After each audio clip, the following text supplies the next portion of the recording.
औज़ुबिल्लाहिमिनश्शैतानिर्रजीम बिस्मिल्लाहिर्रहमानिर्रहीम टाटे बच्चों अस्सलाम वालेकुम रहमतुल्लाहि व बरकातुहू class 7th science subject acid bases and salts chapter sub topic definition of mineral acids. Definition of mineral acid. An acid which is prepared from the mineral of the earth is called mineral acids. So acid yus बनावन आसि आमुन mineral पेट ज़मीन मज तथ छ वनान mineral acid. Examples of mineral acids क्या क्या name of acid formula क्या छ sulfuric acid अथ formula H2SO4 nitric acid छु HNO2 hydrochloric acid छु HCl hydrochloric acid phosphoric acid छु H3PO2 ये गो phosphoric acid H2PO phosphoric acid H3PO4 chemical formula. Note, mineral acids are highly corrosive. Yim zan mineral acids chum chha highly corrosive in nature.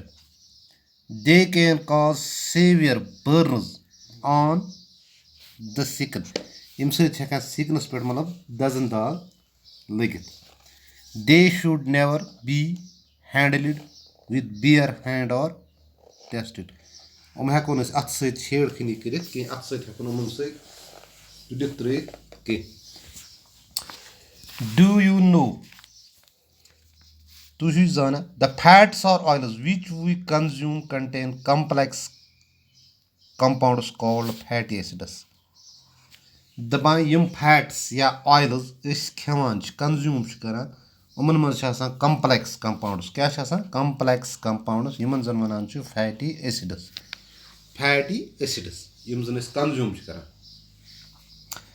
All kinds of proteins animal or plant सारी protein प्रत कुन किस्म protein चाहे animal या plant protein made by amino acids बनियामत amino acid hin. It is the amino acid which helps in growth. This amino acid सु चीज आसान use जन growth मज करा help इन से growth बड़ा. Development is गसान and repair of our body cells. सान body मज cell अगर खुदा न खास्ता cell is damage सु गसान amino acid खेन से ठीक. अगर amino acid consume करो तम से गसान repair of our body cells. सान body cells गसान ठीक. The nucleus of any living cell. दपान युस nucleus कुन त living cell हुन तथ मज contains तथ मज deoxyribonucleic acid या DNA वना क्या वना DNA ribonucleic acid or DNA या वना DNA. The DNA has specific genetic information.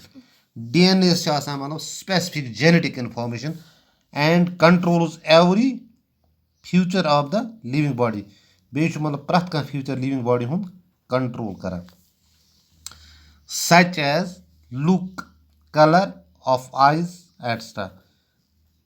Body हम look या color अच्छन हम चीज छुई. Coming back to taste of substances, the substances like baking soda solution. दपान इसमें वापस taste वुचो उमन substance नु सु substance या जन baking soda solution छ वना या soap solution साबुन solution वगैरह etc. have a bitter taste. उमन छ मतलब bitter taste आसान. As these substances do not have sour taste. उमन छ आसान मतलब sour taste कि.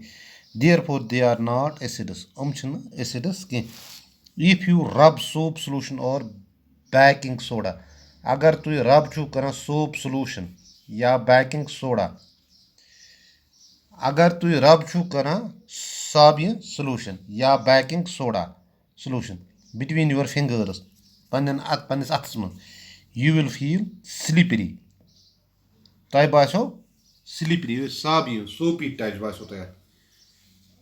इतकन साबन मथान छ अथन तिथे कन पिज्जा बासान इथे कन अगर मतलब if you rub soap solution or baking soda solution between your fingers pannin ongujen mans you will feel slippery. The substance which have a bitter taste and feel slippery soapy touch at hono. So substance yat zan taste chu bitter the beige मतलब slippery soapy touch are known as bases. तुमन छ वना bases. क्या छ वना bases.